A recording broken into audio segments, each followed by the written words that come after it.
I never thought I'd find myself in a situation where I had to grapple with betrayal in the most intimate aspect of my life, my marriage. My wife, Sarah, and I had been together for 6 years. We were the kind of couple that everyone envied: successful careers, a cozy home in a nice neighborhood, and even a dog named Max who seemed to be the embodiment of our happiness. But lately, something felt off. It was subtle at first, little changes that I brushed off as the ups and downs of married life. Sarah had become distant, more absorbed in her work at the AI Ethics Regulatory Board. I remember her late nights in front of the computer, her eyes glued to the screen, the soft glow casting shadows on her face. I convinced myself she was just busy with projects. After all, the field she was in was demanding.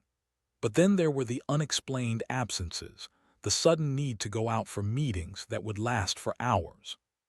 She'd claim she was working with a team on something crucial, but each time I felt a knot in my stomach. Things escalated when I noticed her phone was always face down, on the table locked with a code she never bothered to share. I had never snooped, but curiosity got the better of me one evening. I picked it up while she was in the shower, thinking I could at least see who she was texting. The moment I unlocked it, a flood of messages popped up. They weren't from friends or colleagues, but from someone named Brian. I didn't recognize the name, and my heart raced. As I scrolled through, I felt a mix of dread and disbelief. "Can't wait to see you tonight," read one message. "You looked so hot at the last meeting," another. My blood turned to ice. I felt like I'd been punched in the gut. Who was this guy? It was clear that my instincts about her late nights weren't just paranoia, they were justified. I couldn't believe my wife was having an affair. The realization was suffocating. I put the phone down and waited for Sarah to come out of the shower. My mind was racing with thoughts of betrayal, anger, and pain. I had so many questions, so many emotions swirling inside me. When she finally stepped out, wrapped in a towel, the sight of her felt like a knife twisting in my heart. How could she do this to me? When I confronted her, she denied it at first. "You're being ridiculous," she said, rolling her eyes, a typical response when she felt cornered. I showed her the messages and she went pale. For a moment I thought she might confess, but instead she launched into a tirade about how I was invading her privacy and how I should trust her. "Brian is just a colleague, and those messages mean nothing," she exclaimed, her voice sharp and defensive. I could see the panic in her eyes, and it only fueled my anger. We argued back and forth, and it became clear she was willing to lie to my face. Every time I tried to express my hurt, she met me with excuses and deflections. "You don't understand how stressful my job is. I need to unwind." The emotional impact hit hard. How could she dismiss my pain so easily? I felt a mix of rage and sadness. The woman I loved was looking right through me, as if I was a mere inconvenience. As the night wore on, I felt like I was unraveling. My heart was heavy with betrayal, and I couldn't fathom how we'd gone from happy spouses to this fractured state. The next few days were a blur of confusion and pain. I barely slept, replaying the confrontation over and over in my mind. I felt lost. Did I even still want to fight for this marriage? My heart was screaming one thing, but my mind was clouded with rage and disbelief. For the first time in our relationship, I felt utterly alone. I needed time to think, to process what was happening, and to figure out my next steps. It hurt to know that the woman I had stood by, who I believed would never hurt me, was the one inflicting this pain. As I sat alone in our living room one night, staring at the empty space beside me where Sarah usually sat, I began to formulate a plan, not just for my own sanity, but for my revenge. With my background in technology and algorithms, I knew there had to be a way to turn this betrayal into something that would expose the truth. I would develop a method to identify patterns of deception to show her that she couldn't outsmart me. It would take time, but I was determined to see this through. Little did I know, this was just the beginning of my emotional journey. I was about to learn more about betrayal, love, and the strength I didn't know I had. As the days passed, I found myself engulfed in a world of bitterness and anger. I couldn't shake off the feeling of betrayal. Sarah went about her life as if everything was normal, but I couldn't pretend. It was like we were living in two different realities. I was in a fog of rage while she flipped through her days with her usual routine. It was infuriating to see her so unaffected. I wanted to scream, to shake her, and demand to know how she could be so heartless. The first week after the confrontation felt like a haze. I went to work, but my mind was elsewhere. My colleagues noticed I was off. I snapped at a coworker who asked if I was okay. I put on a brave face, but inside I was crumbling. I spent countless nights researching infidelity and the psychology of betrayal. I scoured forums and articles, looking for answers and strategies. I wanted to understand why she cheated and what drove her to act so thoughtlessly. I needed a project, something to focus on that would distract me from the emotional turmoil. So I threw myself into my work with renewed vigor. I began to develop an algorithm that could detect patterns of deception. I considered how I could apply the technology I worked with every day to my personal life. I had always been skilled at recognizing patterns in data. Perhaps I could do the same with human behavior. I started collecting data subtly. I watched Sarah as she interacted with her phone, noting when she received messages and how often she'd step away to take calls. I noticed the way her demeanor changed when she would leave the room. I began to log the times she was home late and the excuses she gave. It was an obsession, but I found it oddly therapeutic to immerse myself in this project. It gave me a sense of control in a situation where I felt utterly powerless. One evening, after Sarah had gone to bed, I sat in front of my computer. My screen illuminated in the darkened room. I began coding. I set up an algorithm designed to analyze her communication patterns, text frequency, tone of voice in her phone calls, and even the times she spent away from home.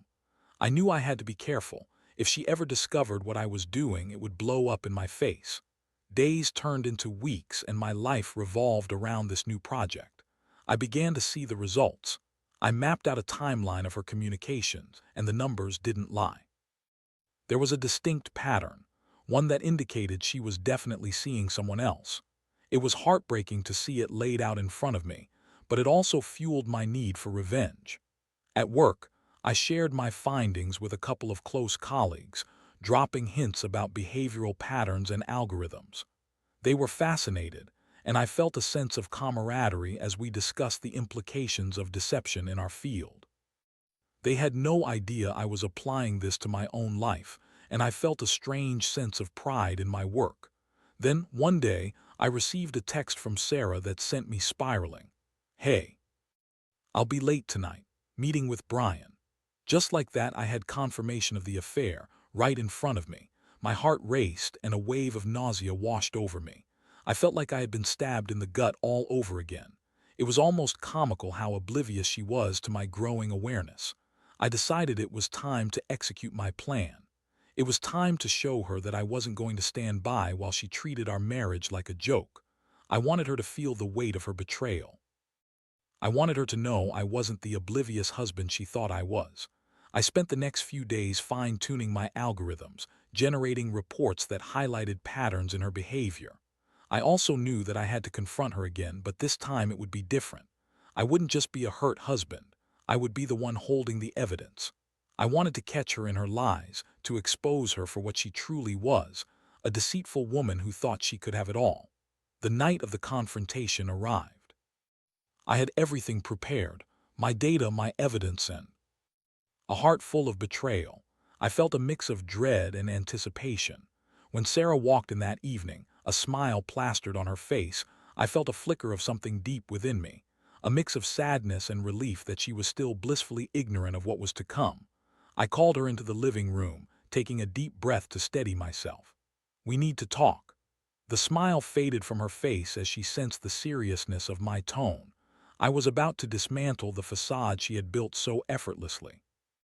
The truth was about to come crashing down around her, and I was ready to watch it all unfold. As I sat there, staring into her eyes, I could feel my pulse quickening. This was the moment I had been waiting for, the moment she'd have to face the mess she created. I was no longer just the husband she could manipulate.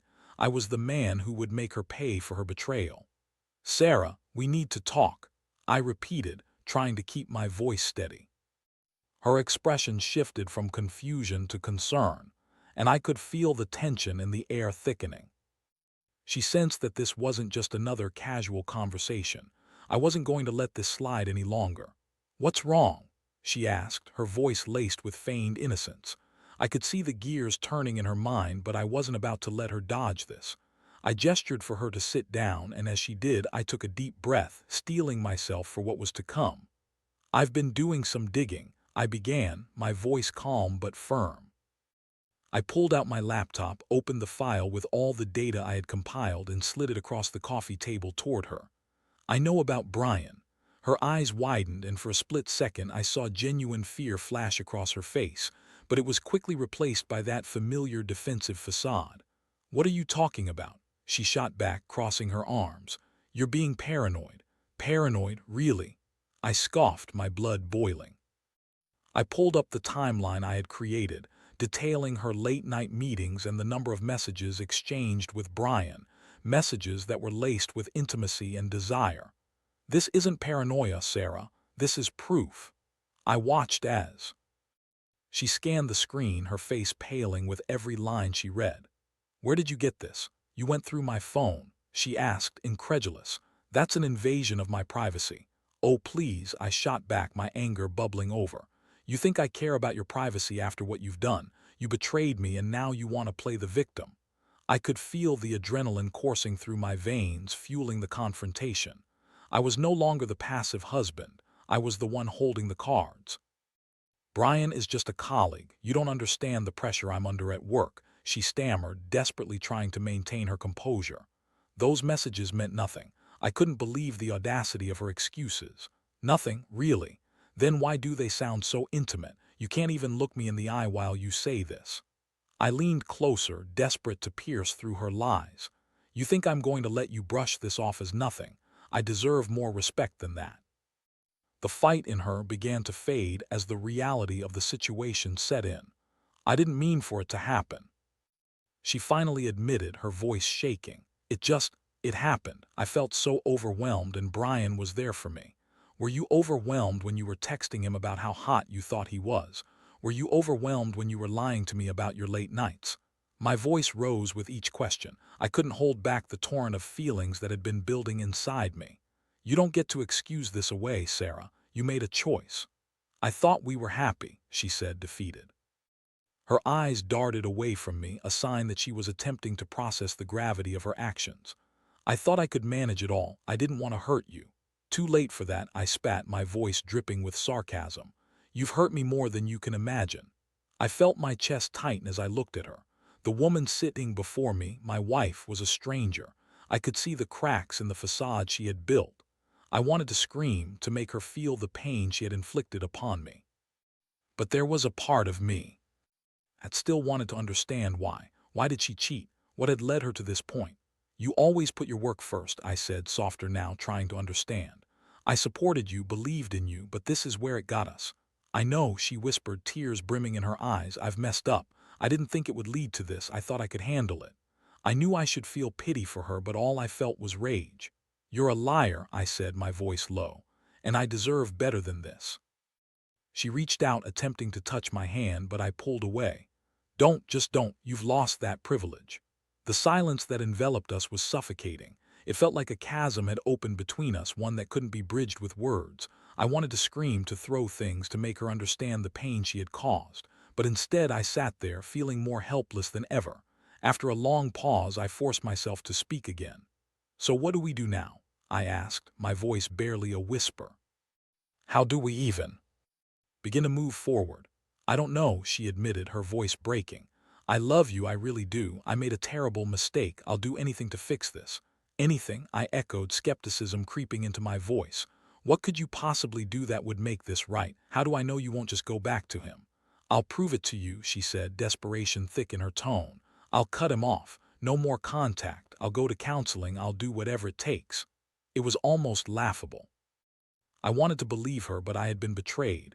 Trust was a fragile thing, and it felt shattered beyond repair. "Can you even fix this?" I asked, feeling my resolve crumbling as the weight of my emotions bore down on me. "How do I know that I'm not just wasting my time? You've shattered everything we built together. Are you willing to put in the effort to rebuild it?" She nodded, tears streaming down her cheeks.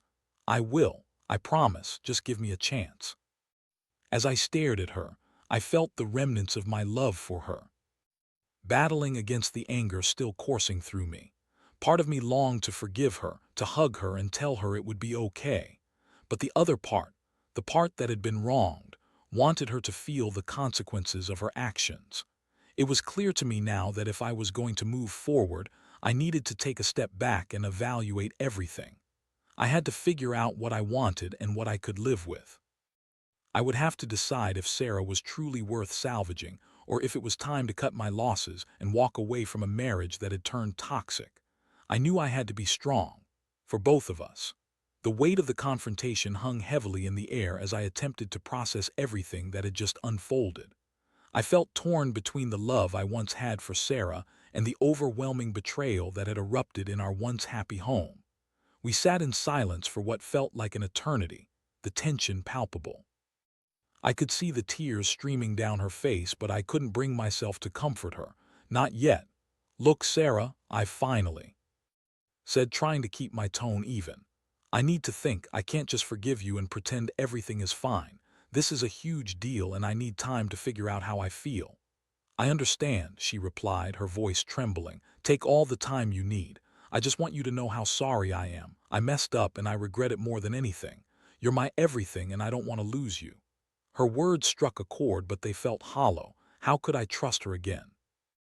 The betrayal was still fresh, the wounds deep. I stood up from the couch, needing space to breathe, to think. "I'll be in the other room," I said, my voice barely above a whisper, before walking away. I spent the rest of the night pacing in our bedroom. My mind was a whirlwind of anger, hurt, and confusion. I thought back to all the good times we had shared, the laughter, the adventures, the dreams we had for our future. How had we ended up here? How had she let it all slip away for a fleeting connection with another man? Max, our dog, sensed my distress and curled up at my feet, grounding me in the moment. I scratched behind his ears, seeking solace in his presence. He was innocent, blissfully unaware of the chaos that had consumed my life. It was then that I realized I needed to make a decision, not just for myself, but for him too. The following days were filled with uncertainty. Sarah seemed genuinely remorseful. She kept her distance, giving me space while simultaneously trying to show me she was committed to repairing our relationship. She enrolled in marriage counseling, reached out to a therapist, and even cut off contact with Brian. I was impressed by her resolve, but doubts lingered in the back of my mind. I continued to monitor her, not in a malicious way but as a means of self-preservation. It was hard to let go of the feelings of betrayal, and I wanted to ensure she was truly trying to change. Each day I watched her, I saw glimmers of the woman I had fallen in love with, but I also saw the remnants of the deceit that had shattered our world. Then came the day of our first counseling session. I was nervous, anxious about what would come out during our time with the therapist. I had my defenses up, prepared for the inevitable emotional turmoil. As we sat in the waiting room, I could feel the tension between us, an electric current that spoke of unhealed wounds. When we were called in, I took a deep breath and followed Sarah into the therapist's office. The therapist, Dr. Lisa, was warm and inviting, immediately putting us at ease. She began by asking us to share our feelings, and for the first time I started to articulate my hurt. "I feel betrayed," I said, my voice cracking. "I thought we had built a life together based on trust, and then you threw that away for someone else. I don't understand why you would risk everything." Sarah looked down at her hands, her voice barely audible. "I'm ashamed," she admitted. "I didn't think about what I was doing. I got caught up in the excitement and forgot what truly mattered." Dr. Lisa guided the conversation, coaxing out our feelings and helping us navigate the minefield of emotions that surrounded us. As we spoke, I noticed a shift in Sarah. She was genuinely trying to understand my pain, to own her mistakes. It was a small step, but it felt significant. Over the next few sessions, we delved deeper into the underlying issues that had led to her infidelity. It became clear that her work was a significant source of stress for her, and she had been neglecting our relationship in pursuit of her career. She admitted that she often felt unworthy of my love and resorted to seeking validation from others. As she opened up, I felt a flicker of empathy for her. I understood that she was not an evil person but someone who had made a monumental mistake. But the road to forgiveness was still long, and I was still grappling with my own feelings of betrayal. The therapy sessions were exhausting but cathartic. I learned to express my feelings without placing blame, and Sarah began to take responsibility for her actions. For the first time in a while, I felt like we were truly working together to heal. However, I couldn't shake off the nagging fear that the foundation of our marriage was still shaky. I was left grappling with the question, could I really forgive her? Could we build something new from the ashes of what had been? I knew I had to make a choice soon because I couldn't remain in this limbo forever. As I continued with the sessions, I began to look at the bigger picture. I didn't just want to heal, I wanted to thrive. I realized that even if I chose to stay, I needed to reclaim my own happiness and purpose outside of this turmoil. I started exercising again, reconnecting with friends and focusing on my work. I needed to remember who I was before Sarah's betrayal to find my strength again. But the question still loomed. Was our marriage worth saving, or was it time to let go? I had to confront the reality that sometimes love isn't enough. Sometimes it takes more than feelings to forge a lasting bond. I knew I had to decide soon, whether to forgive and move forward or to walk away and start anew. The choice weighed heavily on my heart, but I was determined to find a path that would ultimately lead me to peace. As the weeks turned into months, my emotional journey continued to ebb and flow. I found the counseling sessions to be a double-edged sword. On one hand, they provided a safe space for us to communicate, to unpack the resentment, hurt, and confusion that had settled between us. On the other hand, they also forced me to confront my own feelings I had been trying to suppress. Sarah seemed genuinely committed to our healing process. She would come home after each session, eager to share her insights and feelings. I appreciated her efforts, but each time she spoke about her journey, I felt a pang of bitterness. Yes, she was trying, and I recognized that, but I was the one picking up the pieces of my shattered heart. I was weary of being the one who hurt the most, yet I was still expected to support her emotional growth. One evening, after a particularly intense session, we sat in the living room and Sarah turned to me. "I want to do something special this weekend," she said, her eyes hopeful.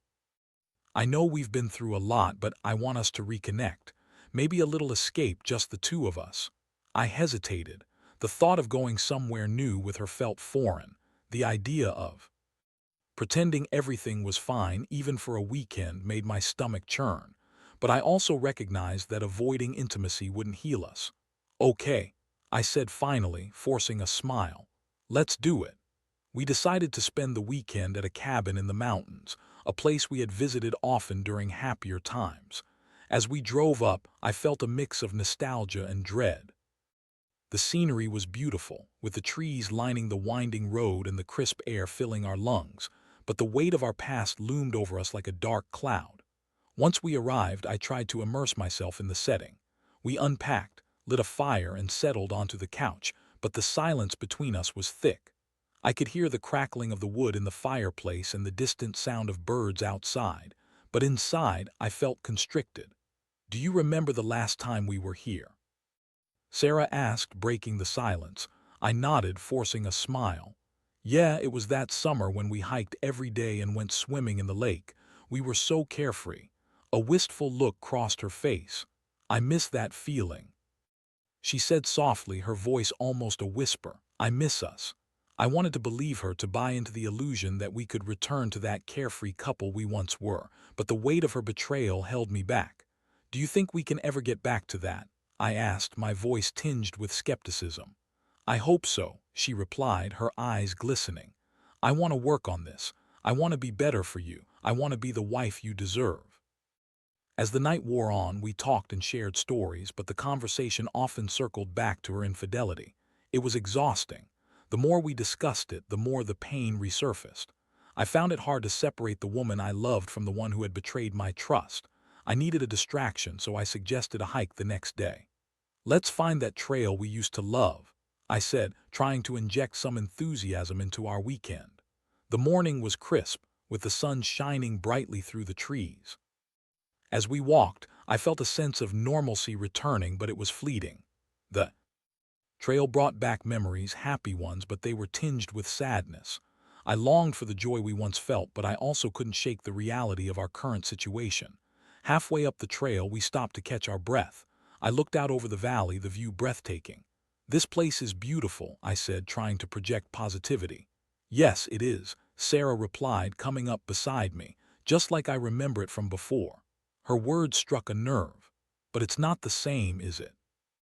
I said, turning to face her. "Nothing is the same anymore. You changed everything when you decided to cheat." She looked down, guilt washing over her face. "I know, I'm so sorry for what I did. I can't change the past, but I want to spend the rest of my life making it up to you. I want to rebuild your trust. I want to believe you," I said, my voice wavering. "But it's hard when I replay everything in my head. I'm scared, Sarah. I'm scared that I'll never be able to trust you again."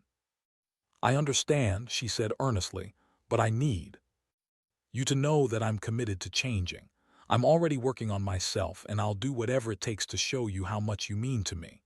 Her sincerity was palpable, and for a moment I felt a flicker of hope. But as we continued our hike, the weight of my doubts crept back in. Later that evening, as we settled in for dinner, I couldn't shake the feeling that I was at a crossroads.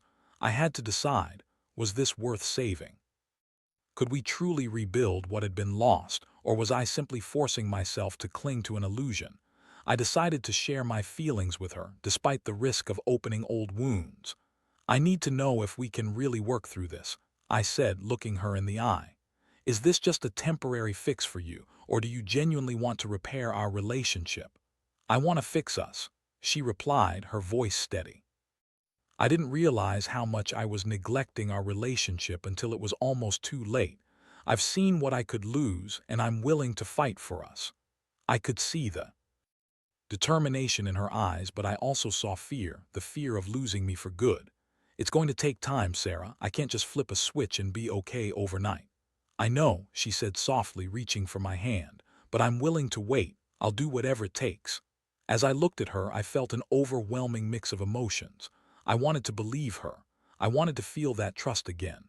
But each time I thought about moving forward, I felt the sting of betrayal creeping back in. I was walking a tightrope, and one misstep could send me plunging back into despair.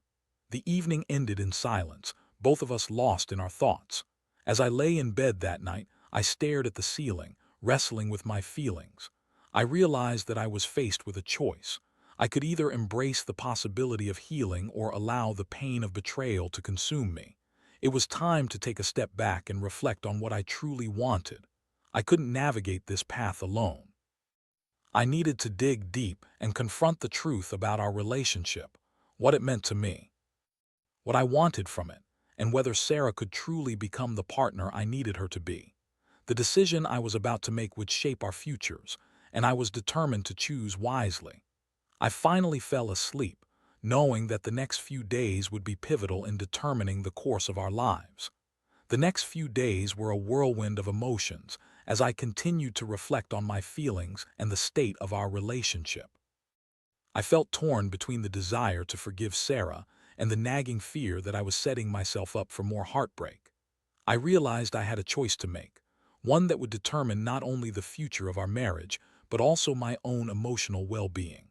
On the third day of our retreat, I woke up feeling unusually clear-headed. I spent a long time contemplating our situation while sipping coffee on the cabin's porch, watching the sun rise over the mountain range.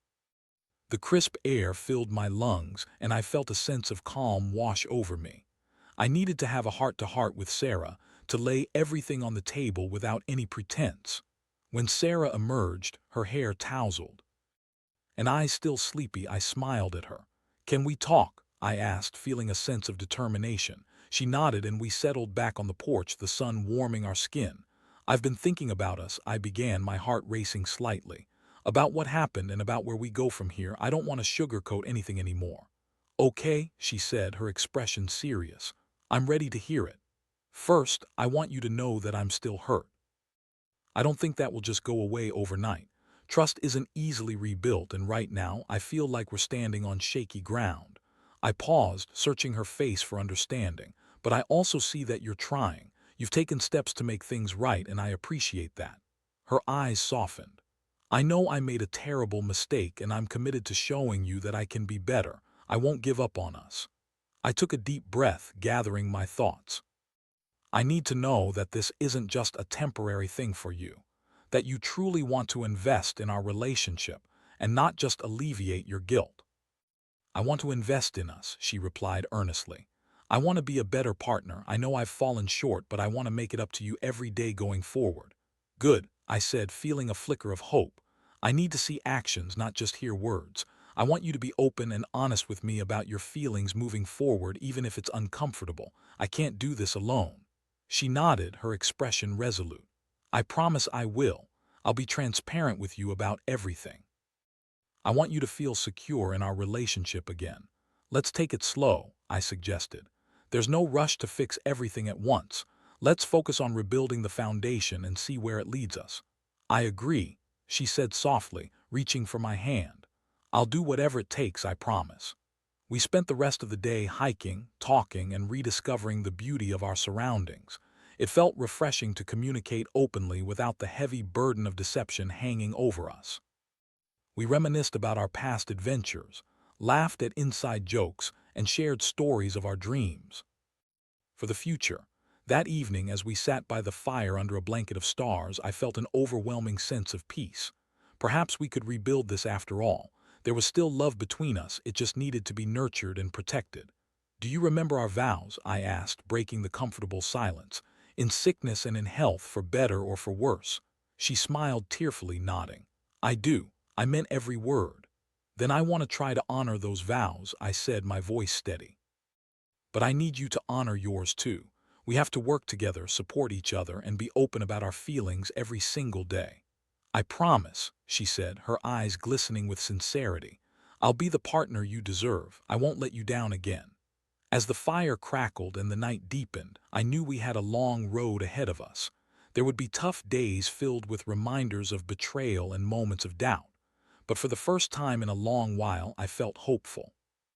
Hopeful that we could heal, that we could emerge from this darkness stronger than we had been before.